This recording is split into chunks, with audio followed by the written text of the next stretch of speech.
So 5 more races to go, and then that is it. Job done for the second round of the championship, bringing their weekend to a close at this point. It is Junior Rotax. Let's have a look at the starting grid for the final race here at Mariembourg for round 2. Kai Rielers, it has been a pretty solid weekend in the office for the 274. He's got the 205 of Jörg Briedveld alongside. Then it's a German-Dutch Road 2, Mariembourg versus Matthias Turlo. Luke Neeson and Casper Schormans make it an all-Dutch row number 3 with an all-Belgian row number 4, courtesy of Vic Stevens and Olivier Jonkers.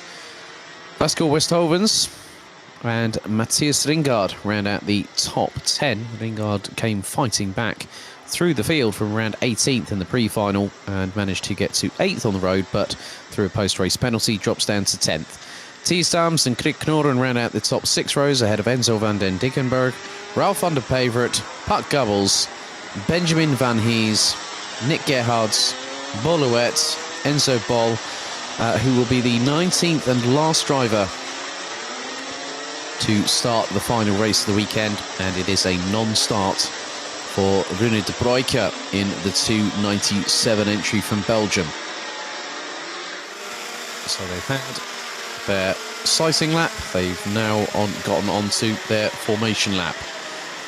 And the weather has abated, finally, after an absolute torrential deluge from about halfway through the break between qualifying and the pre-finals here at Mariembourg for today's racing. So your guess is as good as mine. Will things look a little bit better for the next couple of hours, if that, really? Yeah, that's what we're looking at, about 2 hours worth of action. Podium set to take place at 4:15. That's 16:15 local time here in Belgium.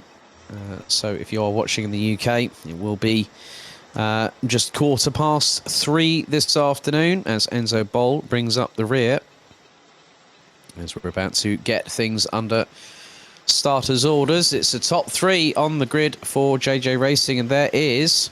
hang on a second. That is Rune de Broeke, actually at the end of the dummy grid. So de Broeke will take the start, but will have to wait until everyone goes lights out and then can be released.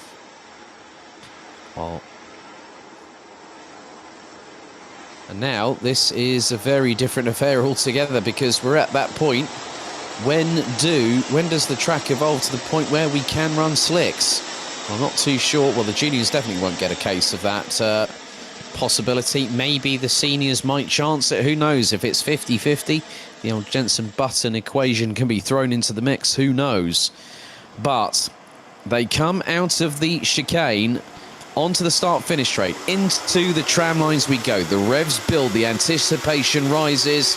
And we go lights out. They are off and racing into turn 1 for the first time. And a good start again, as customary, from Kai Rielers in the 274. And right behind him, Mariembourg's got himself up into P2. Jörg Briedveld having a bit of bumper tagging courtesy of Matthias Turlo from behind, as Casper Schormans has made his way up into P5 ahead of Luke Neeson. Olivier Jonkers as Neeson goes up the inside, possibly to go through turn 4. As they make their way through 5 and into the right-hand hairpin at turn 6. And Schormans keeps himself ahead of Luke Neeson, Olivier Jonkers, Matthias Ringgaard and Krik Knoren ran at the top 9 as Vic Stevens drops to 10th position in the early start of proceedings. A bit of a shame for Pascal Westhovens, who drops all the way down to 18th position ahead of Enzo Bol, who had a race to forget earlier on today, as they make their way through to complete very shortly what will be lap number 1 of this race. And there is the 275 of Luke Neeson closing in on Casper Schormans in the 244 from SP Motorsport. And there is a potential move. So Neeson trying to get up the inside of Schormans through turn 1. Let's see if he's got the job done. He has. So Schormans drops down into 6th position, and just behind him, not too far adrift, is teammate at SP Motorsport Nick Gerhards, who had a race to not really want to remember earlier on today. So Teesdams all the way down in 20th, having started a bit further up the order, has been passed by Rune de Bruyke in the 297. And here are two teammates at SP Motorsport. Nick Gerhards having a little bit more experience. He ran in juniors last year. This is the first season, I believe, for Kasper Schauman's, just 11 years of age. And he has had a bit of a trial by fire, has the 11-year-old, as here comes Nick Gerhards looking up the inside through the right-hander. I say a different racing line taken there, but Kasper Schauman's... now, that was a good little signal there. Good idea from Nick Gerhards saying, right, Kasper, work with me. Let's go and catch the guys up front. But the first person that's going to be in their crosshairs will be Luke Neeson in the 275, and then they'll have the likes of Matthias Turlo, Joik Briefeld, Farin Mega, and Kai Rilets, who looks to make it a clean sweep this weekend. The true Grand Chelem in a weekend's terminology, whereby you get pole position, you get fastest lap in all your races, and you win every single race. Well, unlike some of the higher echelons of motorsport, such as Formula One, the World Endurance Championship, karting is a bit more of a... it's more of a rapid-fire encounter. So plenty of opportunities to win races, plenty of opportunities to win heats, but also opportunities to keep yourselves up ahead in front of those.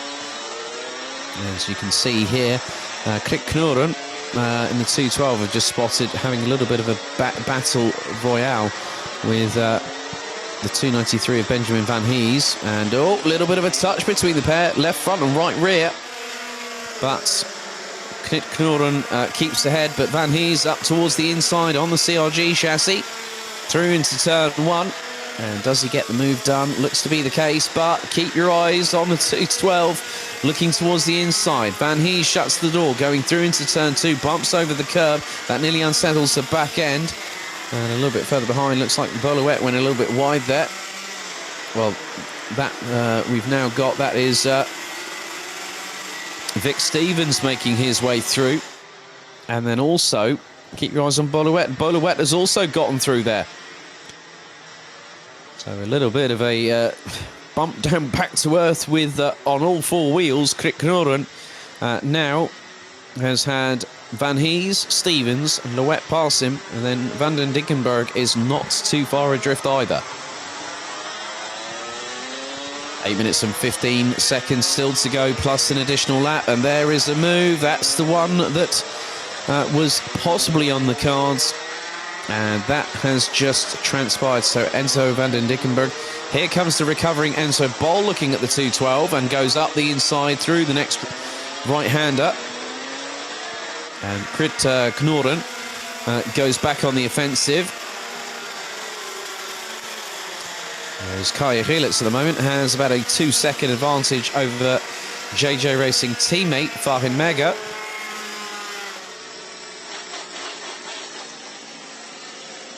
And through into 5. Now into the right-hander here at turn 6 goes Kai Rilets.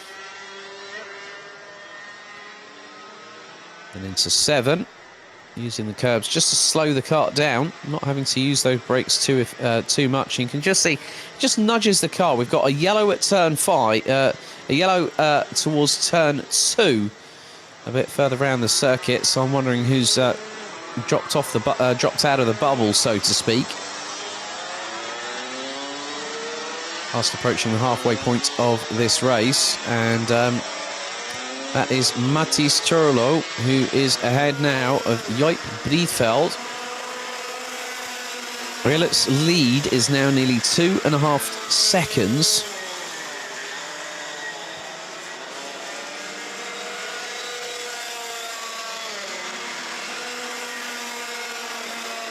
And there is a... oh, now that's the 296 of Boluet. Oh, goodness me. Louet's been in the wars now as well.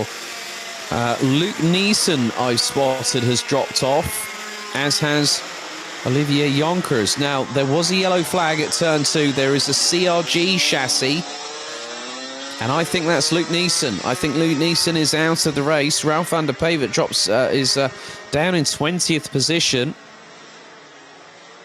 So it looks like it is Luke Neeson and Olivier Jonkers. Luke Neeson has dropped like a stone, and that is Luke Neeson's weekend over and done with, I'm afraid. A real shame for the 275 representing the Netherlands. And here's Matty Sturlo trying to scarper away into the distance. Tom and Jerry, isn't it? The old cartoon. Briefeld is the cat, Tom. Turlo is the mouse, Jerry. So go figure that one out. 5.5 minutes to go on the clock here in the last race, and it looks like Kai Rilets is starting to just do what he needs to do. He doesn't need to push like crazy, but he's going to keep on pushing. He's a racing driver after all.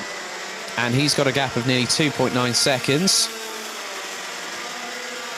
As coming across the line, great run. Rune de Bruyker, credit where credit is due, young man, was declared a non-starter for this race, but that cart was pulled to the end of the dummy grid, and Rune de Bruyker has just got past the likes of Vasco Westhovens, Krit Knoren, Thies Dams, Bolowet,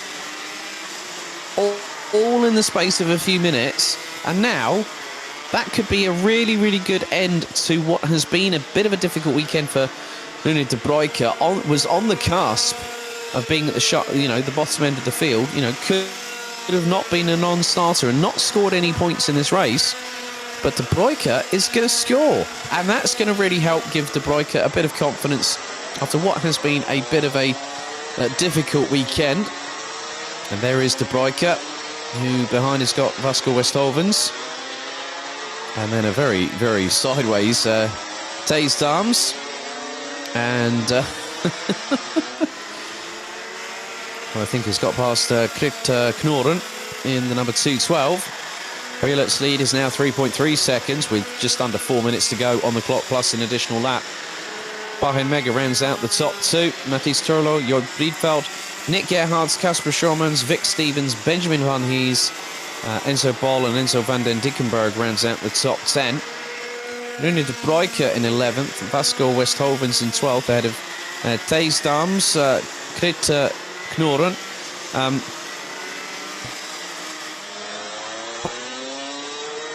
And a real shame for Luke Neeson's race and weekend coming to what we would class in a football analogy here. I know that Euro 2020s are going on. I'm not going to talk about results. I'm not really that much of a football fan, but I do watch international games. That effectively, that Luke Neeson is going for an early shower. Let's say he's being put onto the subs bench. 3 minutes plus 1 lap to go, and it has been one race weekend that Kai Rilets will remember for a very, very long time, because he has not put a foot wrong. He has not really been challenged by a lot of drivers. The closest one that did that put the fighters on him earlier on this year at the opening round, was Latvia's Tomas Stolsamanis. Gap between them coming to this round. Stolsamanis not here. No Latvian representation here this weekend. So it looks like it's a bit of a oops-a-daisy. Let's play musical chairs, shall we? And one of the drivers is Thies Dams. The other one is Vasco Westhovens in the 291, and they're nearly going side by side into the 90 left at turn 4. But Thies Dams stays ahead of Vasco Westhovens. So a good bit of racing between them there.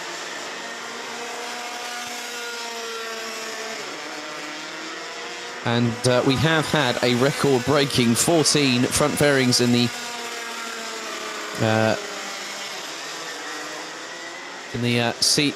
senior Rotax pre-final.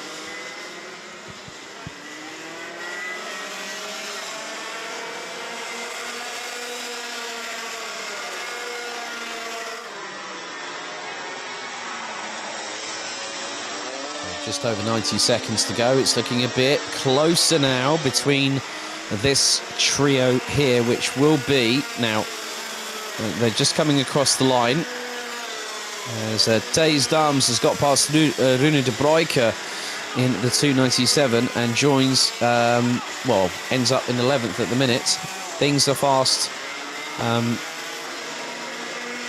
ticking away as we get into the last 60 seconds plus an additional lap of the race weekend. 19 of the 20 drivers still circulating after 9 laps of racing at this 1,388 metre circuit here at Captain d'Espagne.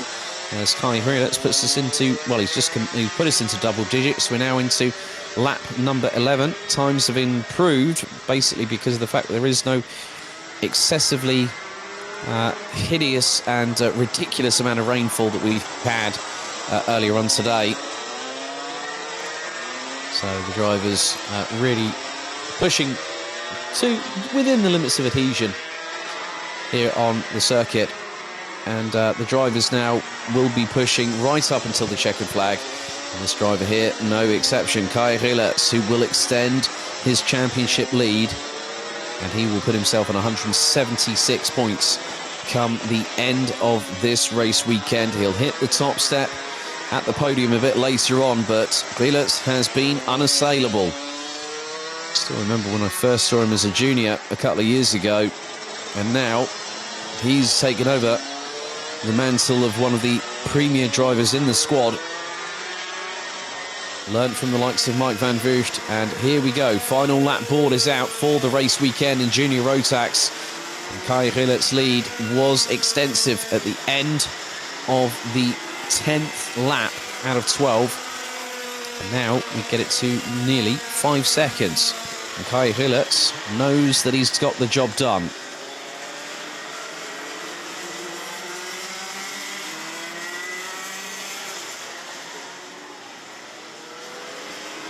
Final victory earlier on today. He's set the fastest lap, I think, in every single race this weekend, if memory serves me correctly. And he's just corners away through 5 for the final time into the tight right-hander here at 6.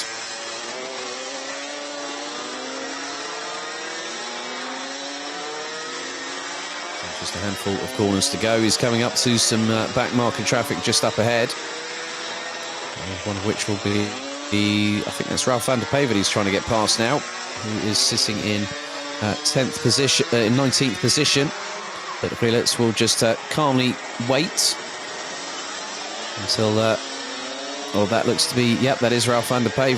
So Rilets just pulls back away. And that's it, it's job done. It's a complete perfect weekend for Kai Rilets from JJ Racing.